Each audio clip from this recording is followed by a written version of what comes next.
দাবি আদায় কর্মসূচির কথা আগেই ঘোষণা করেছিল all India fair price shop dealers federation. ঘোষণা মতোই নতুন বছরের দ্বিতীয় দিন থেকেই রেশন ধর্মঘটে all India fair price shop dealers federation.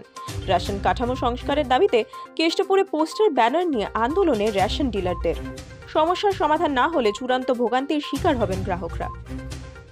এই আমাদের অনিশ্চিতকালীন বন্ধের ফলে দেশের জাতীয় খাদ্য সুরক্ষা আইনে অন্তর্ভুক্ত 80,35,00,000 মানুষ এবং রাজ্যের খাদ্যসাথী প্রকল্পে অন্তর্ভুক্ত 8,80,00,000 মানুষ রেশন থেকে আপাতত বঞ্চিত হলো।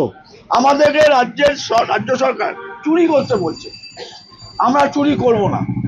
রাজ্য সরকার বলছে তোমরা মানুষকে মাল কম দাও, আমাদের মাল কম দিচ্ছে, আমাদেরকে চোর বানাচ্ছে। এই চোর আমরা হতে পারবো না।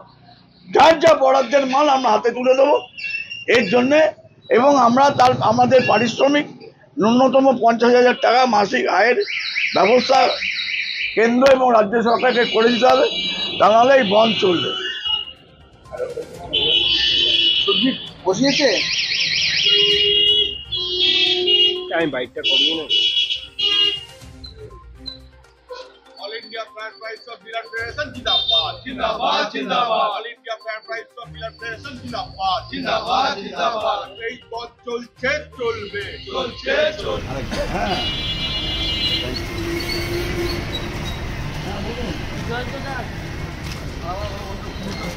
না মনে